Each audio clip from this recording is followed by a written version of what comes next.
Hello दोस्तों, आप सभी का स्वागत है हमारे चैनल शाश्वत सीजीपीएससी सीजीवापा में। देखिएगा, हमारी अभी जो क्लासेस हैं ये आपके विज्ञान सब्जेक्टों पे है ना। और यहाँ से 60 नंबर के प्रश्न आपके किसमें प्रयोगशाला परिचारक में देखने को मिलेंगे। साथ ही टेक्नीशियन में याद रखिएगा, यहाँ से 30 नंबर के प्रश्न पूछे जाएंगे, है ना। रेलवे टेक्नीशियन में 30 नंबर के प्रश्न, ठीक है। ये कहाँ से पूछा जाएगा, तो विज्ञान से। उसी प्रकार एनटीपीसी में यहाँ से 7 नंबर के आसपास के प्रश्न आपको देखने को मिलते हैं आपके पेपर में, ठीक है। तो सभी पेपर के लिए समान रूप से उपयोगी है। इसका न्यूमेरिकल वाला मैं बहुत ही जल्दी लाने वाला हूँ, है ना। इसका न्यूमेरिकल की क्लास हम लोग बहुत ही जल्दी क्या तो करने वाले हैं, ठीक है। क्योंकि याद रखिएगा, परिचारक में मुझे उम्मीद है कि, है ना, क्योंकि ये 12वीं लेवल का है, 10वीं लेवल का है, तो उतना ज़्यादा यहाँ से, है ना, आपका न्यूमेरिकल देखने को शायद ना मिले। फिर भी हम लोग 10 से 15 क्वेश्चन मान के चलते हैं, ठीक है, कि इसके आसपास के राउंड आपको न्यूमेरिकल अगर बहुत, है ना, single line linear formula base वाला पूछेगा, इसमें ज़्यादा कठिन नहीं आएगा, ठीक है। टेक्नीशियन में आपका अच्छे लेवल का न्यूमेरिकल आता है 5 से 10 नंबर के आसपास का। और एनटीपीसी में आपको न्यूमेरिकल क्वेश्चन शायद देखने को ना मिले, ठीक है। और मिलेंगी तो कहाँ से मिलेंगे, आपको लेंस से देखने को मिल सकते हैं, ठीक है। तो इतनी चीज़ें हैं। चलिए आगे बढ़ते हैं और आपके क्लास को हम लोग कंटिन्यू करते हैं। देखिएगा, ये आपका पहला प्रश्न है, ये आपका पहला प्रश्न है। और पहले प्रश्न को आप पढ़ें और फिर उत्तर करने की कोशिश करेंगे। देखिएगा, किस धातु से बनाई मिश्र धातु को हवाई जहाज तथा रेल के डिब्बे में पूर्जे के कामों में लिया जाता है, ये आपको बताने हैं, ठीक। यहाँ पर आपका ऑप्शन ए है तांबा, ऑप्शन बी है लोहा, ऑप्शन सी है एल्यूमिनियम, ऑप्शन डी है इनमें से कोई नहीं। तो याद रखिएगा, हवाई जहाज और रेल के डिब्बे में कौन किसका इस्तेमाल किया जाता है, तो एल्यूमिनियम का। किसका, तो एल्यूमिनियम का, ठीक है। तो एल्यूमिनियम जो है क्या होता है, तो मिश्र धातु होता है, ठीक। एल्यूमिनियम क्या होता है, तो याद रखिएगा, मिश्र धातु है। और मिश्र धातु होने के कारण क्या होता है, इसमें जंग नहीं लगता, ठीक है। एल्यूमिनियम क्या होता है, मिश्र धातु होता है, और मिश्र धातु होने के कारण क्या होता है, इसमें जंग जो है नहीं लगता है, ठीक है। तो एल्यूमिनियम किसका मिश्र धातु होता है, तो ये याद रखेंगे आप लोग, तांबे और लोहे का, ठीक है। एल्यूमिनियम जो है तांबे और लोहे का क्या होता है, मिश्र धातु होता है, ठीक। इतनी चीजें क्लियर हुई। चलिए आगे बढ़ते हैं।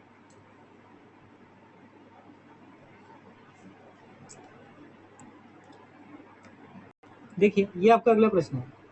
इस प्रश्न को आप हल करने की कोशिश करेंगे। इसमें आपसे पूछा गया है कि निम्नलिखित धातुओं में से कौन सा अमलगम नहीं बनाती है, आपको बताना है ना। ये 4 धातु दी हैं, इनमें अमलगम कौन सा नहीं बताता है, बनाता है, ये बताना है। ए जस्ता, बी मैग्नीशियम, सी तांबा, डी लोहा। तो यहाँ पर आपका सही उत्तर हो जाएगा ऑप्शन डी, लोहा। लोहा जो है अमलगम नहीं बनाता है, ये आपको याद रखना है। बाकी जस्ता, मैग्नीशियम और तांबा ये तीनों क्या है, तो अमलगम बनाते हैं, ठीक है। जस्ता, मैग्नीशियम और तांबा ये तीनों अमलगम बनाते हैं, जबकि लोहा क्या है, तो अमलगम नहीं बनाता है, आपको याद रखना है, ठीक है।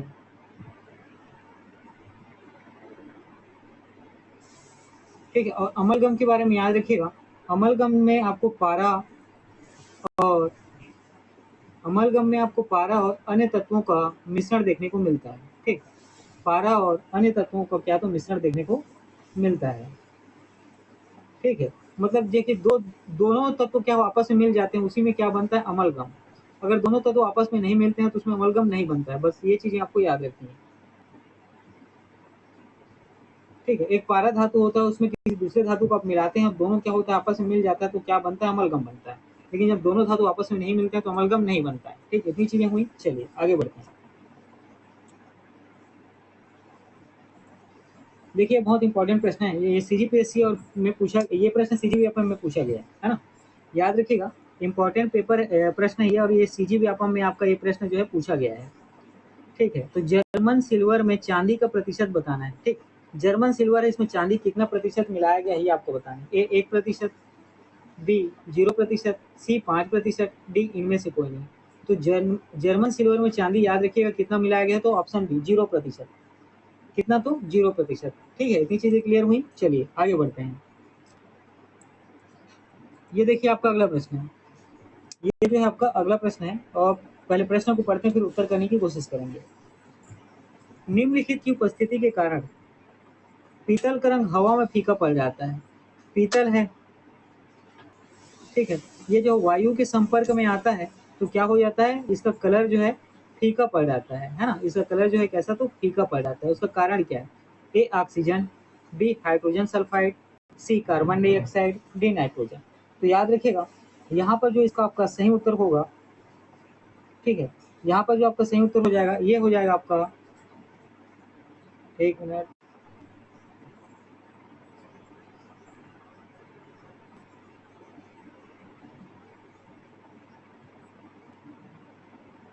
देखिए दोस्तों, इस प्रश्न को हम लोगों ने थोड़ी देर पहले पढ़ा था ना, निम्नलिखित की उपस्थिति के कारण पीतल का रंग हवा में फीका पड़ जाता है। किसमें? तो हवा में। उसका कारण क्या है आपको बताना है। वह कौन सा तत्व है जिसकी उपस्थिति के कारण? A oxygen, B hydrogen sulphide, C carbon dioxide, D nitrogen. तो याद रखिएगा यहाँ आपका जो सही उत्तर हो जाएगा ये होगा आपका ऑप्शन बी, हाइड्रोजन सल्फाइड, है ना, H2S। ठीक है, जब भी पीतल जो है अगर हवा उपस्थित है और साथ में H2S भी है वहाँ पे, तो क्या हो जाता है? उसका रंग फीका होने लगता है। ठीक है, चलिए आगे बढ़ते हैं।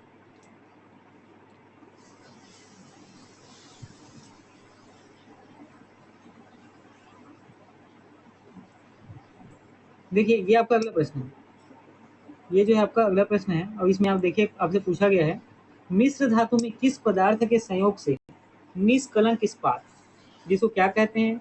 स्टेनलेस स्टील या निष्कलंक इस्पात अचुंबकीय हो जाता है, आपको बताने हैं। ए कार्बन मिलाने से, सी निकल मिलाने से, बी क्रोमियम मिलाने से, और डी मोली, ठीक है, मोलिब्डियम, है ना, इसको क्या कहते हैं? मोलिब्डियम।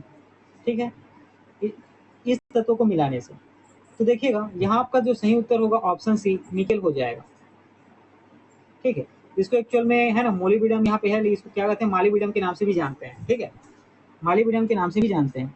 तो ये जो तत्व दिए हैं या मिश्र धातु दिए हुए हैं, ये ऐसा समझिए स्टेनलेस स्टील। ठीक है, तो स्टेनलेस स्टील में कौन सी मिश्र धातु मिलाया जाता है जिसके कारण जो स्टेनलेस स्टील अचुंबकीय हो जाता है? क्या हो जाता है? अचुंबकीय हो जाता है। इसका सीधा सा मतलब पूछने का ही है। तो उसमें क्या करते हैं? निकेल मिलाया जाता है। क्या? तो निकेल। ठीक है, स्टेनलेस स्टील है, इसको अचुंबकीय बनाने के लिए इसमें हम लोग क्या करते हैं? निकेल मिला देते हैं। क्या? ठीक है, क्या मिला देते हैं? तो याद रखिएगा निकेल मिला देते हैं। ठीक है, और इसी स्टेनलेस स्टील को अगर अधिक कठोरता देना है और अधिक कठोर या मजबूत बनाना है तो इसमें हम लोग क्या मिलाते हैं? कार्बन मिलाते हैं। तो इसमें हम लोग क्या मिलाते हैं? तो याद रखिएगा कार्बन मिलाते हैं। ठीक है, इतनी चीजें हुई। चलिए आगे बढ़ते हैं। देखिएगा ये आपका अगला प्रश्न है। ये जो है आपका अगला प्रश्न है और इसमें आपसे बोला गया है कि जंग रहित लोहा, लोहा जिसमें जंग नहीं लगता है, बनाने में प्रयुक्त होने वाली महत्वपूर्ण धातु कौन सी है? आप एक ऐसा लोहा बनाएंगे जिसमें जंग ना लगे, तो उसमें कौन सी धातु मिलाया जाता है? ये प्रश्न आपसे पूछा गया। A aluminium, C chromium, B carbon, D tin. तो यहाँ पर जो आपका सही उत्तर हो जाएगा ये हो जाएगा ऑप्शन सी, क्रोमियम, है ना। तो लोहे को अगर जंग रहित बनाना है तो कौन क्या मिलाना पड़ेगा? क्रोमियम मिलाना पड़ेगा। किसमें? तो लोहे में। ठीक है, इतनी चीजें क्लियर हुई। चलिए आगे बढ़ते हैं।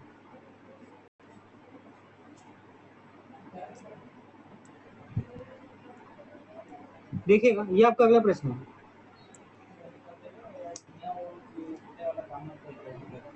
निम्नलिखित तत्वों में से कौन सर्वाधिक यौगिक निर्माण करता है? ठीक है, सर्वाधिक यौगिक क्या करता है? निर्माण करता है। ठीक, और हीरे में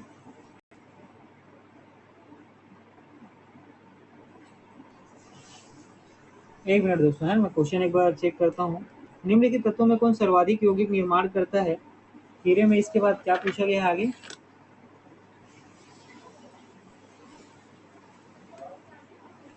ठीक, इसको हम लोग कट करते हैं। ठीक, इसको हम पहले कट करते हैं। देखिए ये नहीं है, समझिए, है ना। निम्नलिखित तत्वों में कौन सर्वाधिक यौगिक निर्माण करता है? तो ये hydrogen, C nitrogen, D carbon, D oxygen. तो यहाँ पर सही उत्तर आपका हो जाएगा कार्बन। देखिए सर्वाधिक यौगिक का निर्माण किससे होता है? कार्बन के संयोग से होता है। किसके संयोग से होता है? तो कार्बन के संयोग से होता है ना। ठीक है, चलिए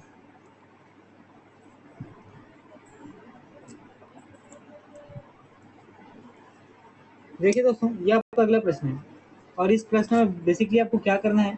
सही मिलान को देखना है और उसी के अकॉर्डिंग जो है ना, आपको अपने प्रश्न का उत्तर बताना है। ठीक है, और उसी के अकॉर्डिंग आप क्या करेंगे? अपने प्रश्नों का उत्तर बताएंगे। तो चलिए सबसे पहले हम लोग प्रश्न को पढ़ते हैं और पहला है आपका फुल रिंस, है ना। ये क्या होता है? फ्लोरीन युक्त कार्बनिक यौगिक होता है। बी शुष्क बर्फ ठोस कार्बन डाइऑक्साइड होता है ना। और केरोटीन मानव त्वचा की बाहरी परत में पाया जाने वाला प्रोटीन। डी मस्टर्ड गैस रासायनिक युद्ध में प्रयुक्त होने वाला विषैला द्रव। इसमें कौन सा सुलेमित नहीं है आपको बताने हैं, ठीक है। तो यहाँ आपका जो सही उत्तर हो जाएगा ऑप्शन ए। ये जो है बेसिकली क्या है तो सुलेमित नहीं है, ये क्या है तो सुलेमित नहीं है, ठीक। फ्लोरीन्स के बारे में क्या याद रखना, ये कार्बन, ठीक है, कार्बन का स्वरूप है। मैंने अभी क्या बताया था इसके ठीक पहले वाले क्वेश्चन में, सर्वाधिक, ठीक है, सर्वाधिक यौगिक किसके संयोग से बनता है, तो याद रखिएगा कार्बन के सहयोग से ही बनता है, ठीक है। तो फ्लोरेंस क्या है तो कार्बन का अपर रूप है, या ऐसा कह दें इसको कार्बन का यौगिक है, ठीक है। और ये क्या करता है, इसमें कार्बन अणु जो है क्या होते हैं, पूरी रूप से क्या होते हैं, अपघटित होते हैं, या ऐसा कहें आपका संगठित होता है, ठीक है। या ऐसा कहें क्या होता है, ये संगठित होता है।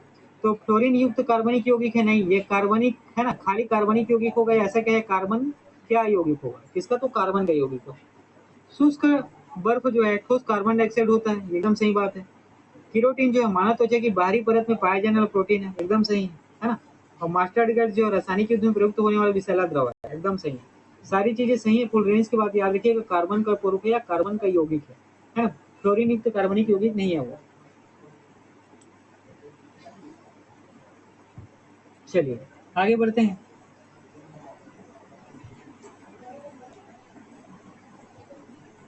देखिएगा ये आपका अगला प्रश्न है, ये जो है आपका अगला प्रश्न है, और इसमें आपसे पूछा गया है कि निम्न में से किसमें कार्बन मिलता है, या सीधा इसको समझे कौन सा तत्व जो है कार्बनिक यौगिक है, क्या है तो कार्बनिक यौगिक है, ये आपको बताने हैं।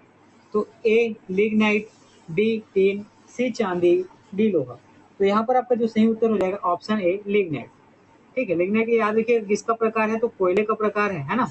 और कोयले का अपरूप क्या होता है तो ये होता है कार्बन। लिग्नाइट, एंथ्रेसाइट है ना, आपको पता होगा, ठीक है। बिटुमिनस, सब बिटुमिनस, ये क्या है तो कोयले के प्रकार है। तो लिग्नाइट जो है कार्बन मिलता है ना, लिग्नाइट में क्या मिलता है कार्बन मिलता है, यही आपका सही उत्तर होगा। और कितना प्रतिशत देखने को मिलता है तो याद रखिएगा 25 से 35% के बीच, ठीक है। लिग्नाइट में 25 से 35% के बीच आपको कार्बन देखने को मिलता है, ठीक है। चलिए आगे बढ़ते हैं।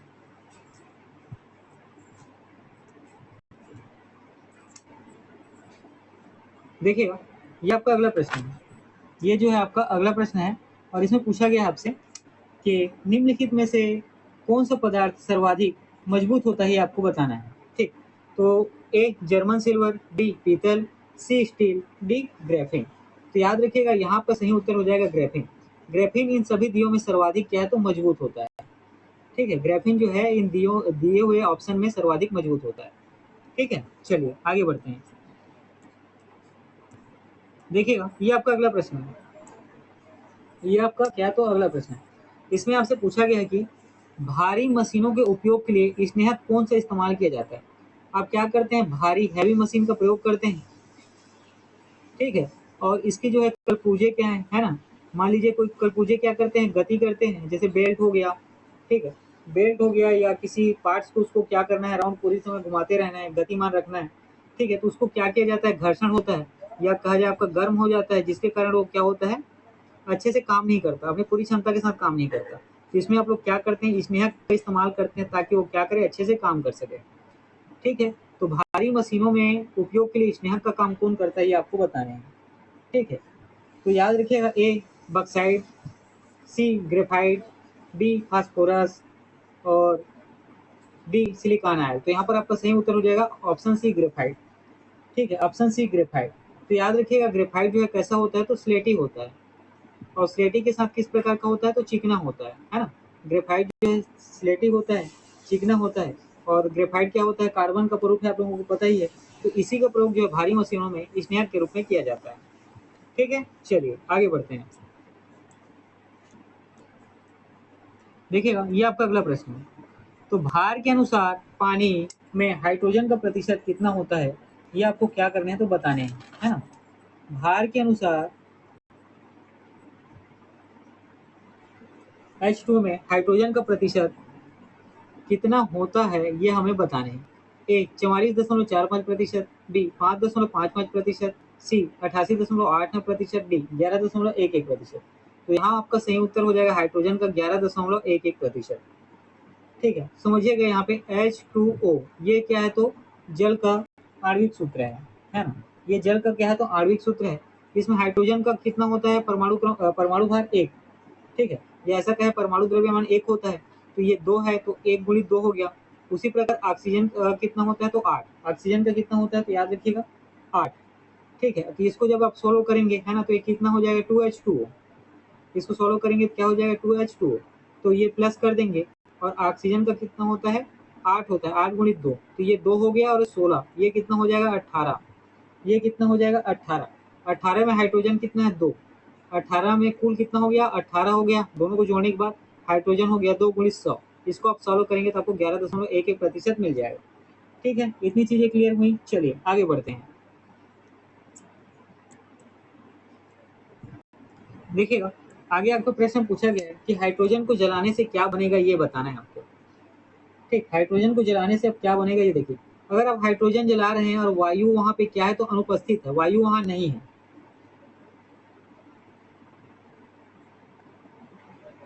ठीक है, तो ये क्या हो जाएगा जलेगा नहीं, ठीक है, जलेगा नहीं, याद रखना है। हाइड्रोजन को जलने के लिए क्या हो जरूरत पड़ती है, वायु की उपस्थिति की जरूरत पड़ती है।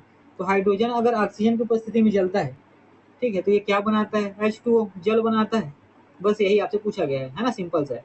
तो हाइड्रोजन को जलाने में क्या बनेगा तो याद रखिएगा ऑप्शन डी पानी आपका सही उत्तर हो जाएगा, ठीक, ऑप्शन डी पानी आपका सही उत्तर हो जाएगा, ठीक है। चलिए आगे बढ़ते हैं। देखिएगा ये आपका अगला प्रश्न है, ये जो है आपका अगला प्रश्न है और इसमें आपसे पूछा गया है कि निम्नलिखित ईंधनों में से कौन सा न्यूनतम वायु प्रदूषण करता है। यहाँ पे ऑप्शन में आपको मिट्टी का तेल, कोयला, हाइड्रोजन और डीजल दिया है। सभी जब जलते हैं तो कम से कम या न्यूनतम वायु प्रदूषण कौन करता है ये आपको बताने हैं। तो यहाँ पर आपको सही उत्तर हो जाएगा हाइड्रोजन, ठीक। हाइड्रोजन जो है अगर वायु की उपस्थिति में जलता है तो सबसे कम वायु प्रदूषण करता है, ठीक है। चलिए आगे बढ़ते हैं। ठीक है दोस्तों, आज की क्लास में मैंने इतने ही क्वेश्चन रखे हैं, है ना। सारे क्वेश्चन बहुत ही अच्छे हैं और देखिएगा परिचारक के लिए आपको टेंशन नहीं लेने है ना। परिचारक के लिए आपको टेंशन बिल्कुल भी नहीं लेने हैं, ये है ना 10वीं पास का एग्जाम है, ठीक है। तो यहाँ देखिएगा मैं जिस तरीके के क्वेश्चन करा रहा हूँ ऐसा आपको 35 से 40 क्वेश्चन तो एग्जैक्ट ऐसे ही देखने को मिलेगा, ठीक। हम लोग जैसा क्वेश्चन कर रहे हैं 35 से 40 ऐसा ही देखने को मिलेगा।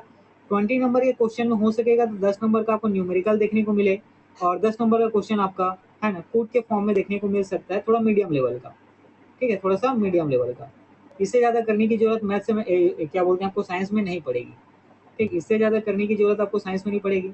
40 नंबर वाले सेक्शन के लिए सीजी का आपका 20 नंबर का मान लेते हैं, ठीक है। 10 नंबर का भारत का भूगोल मैं आप करा ही रहा हूँ आपको और उसके बाद जो करंट अफेयर 10 नंबर का इसको एग्जाम टाइम में देखेंगे क्योंकि एग्जाम आपका कब होगा, ठीक है। नवंबर तो क्या है आपका संभावित है, लेकिन अभी तक इसका क्या होता है री सबमिशन या री रजिस्ट्रेशन नहीं हो रहा है व्यापार में, तो कुछ कह नहीं सकते कि इस साल होगा भी कि नहीं, ठीक है। अपना क्लास हम लोग धीरे धीरे कर रहे हैं कंटिन्यू, क्योंकि पढ़ना तो है ही है, एग्जाम आज नहीं तो कल तो होगा ही, ठीक है। तो चलिए अभी मैंने क्वेश्चन को थोड़ा सा कम करना चालू कर दिया है ना। क्वेश्चन को अभी मैंने थोड़ा सा कम करना चालू कर दिया है क्योंकि अभी इसके रिगार्डिंग कुछ ज़्यादा कुछ अभी है ना न्यूज़ में आ नहीं रहा है एग्जाम को लेकर। फिर भी आपका एनटीपीसी और आपका जो है टेक्नीशियन का एग्जाम है तो आप उसी के अकॉर्डिंग इन सब चीज़ों को पढ़ेंगे, ठीक है। तो ये सभी एग्जाम के लिए समान रूप से उपयोगी है। चलिए ठीक है, आज के क्लास में इतना ही रखता हूँ, पढ़ते रहिए।